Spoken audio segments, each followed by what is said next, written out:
reaction when you guys found out about Wemby?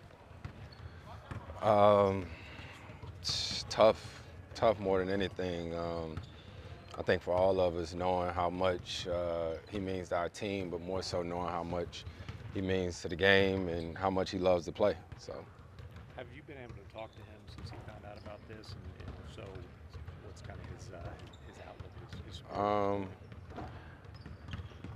yeah, but that's for us. You know what I mean? I talk about it all the time. He one of the best humans I ever met. You know, in this league for a long time. So.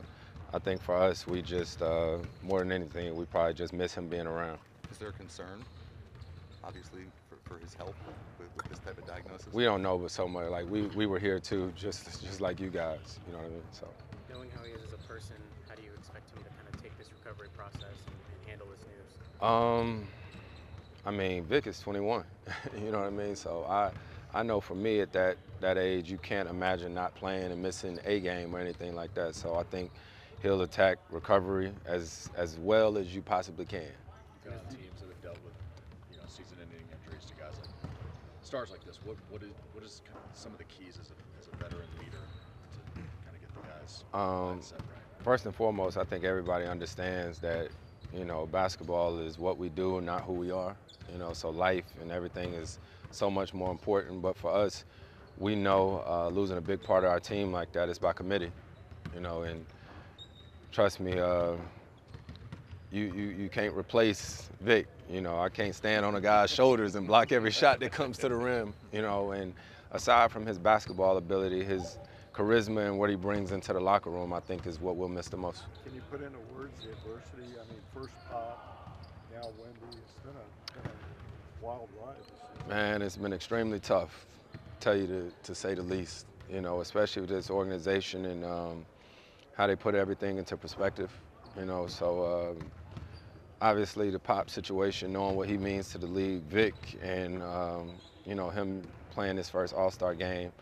I think for us, we know we got a job to do, but just like anybody, we worry about our people. Chris, this is a young group who now was expected to make a push for the playoffs with Pop, with Wemby. Do you have to now take even a greater role than you already have vocally to kind of corral this young No, group? I don't think about that by any means. Everybody's dealing with it the same way in different ways and whatnot. But like I said, we still got a job to do. We got a big game tonight here.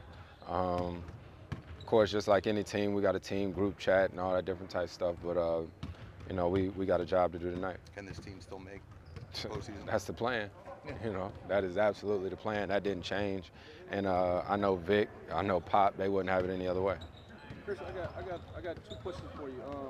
One, I know you're a sneakerhead, and I asked the guy on the other team about some of his most anticipated shoes coming out this year that you're looking to cop. And then two, what do you think about the Spurs with the I-35 series in which they come to Austin and play games for the folks here in Austin? Because I know that's something that some of your other teams didn't really do. Yeah, my apologies. Sneakers is the last thing on my mind right now. Yeah, Sorry, I know you got a job to do, but more so this game right here it's cool. It's an experience for me. I got a chance to go to Paris and play a game this year.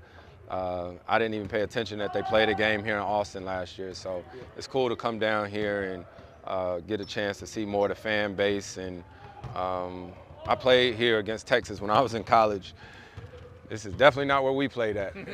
You know what I mean? So, yeah. But just to be in the city and see all the really nice people, I'm excited about the game tonight. Hey Chris, how and when did the guys find out? We talked about it as a team this morning. Honestly, all those different details, it's irrelevant. You know what I mean? But yeah, it's been a little bit tough for everybody. How do you guys game plan at center? Lackluster at the position. It's a good question. we all gonna try to figure this thing out as we go. But like I said, we thankfully added Bismack. A week ago, a few weeks ago, however long it's been. But it's by committee, right? We play against teams all the time in this league who are without guys or things happen. Because one thing that we know for sure, no one is gonna feel sorry for us. You know what I mean? The fact that guys get to go into the lane now and not see Vic in there, they're definitely not going to be mad about it. So we just got to figure out how to affect the game in other ways. How do you talk through getting this news and working through it for the rest of the season to some of the younger guys who haven't really experienced some of this kind of stuff? You listen, right? You talk. You know, a lot of us are together more than we're actually with our own families, right? So we've become a family. So you keep things in perspective as far as life and what it means. But when the game comes around, like I said, we got a job to do. That's a time for us to get everything off of our mind, actually, so that we can compete and play this game that we love. Safe to say Mitch handled this news like he has everything else this season. Man, let's carry on.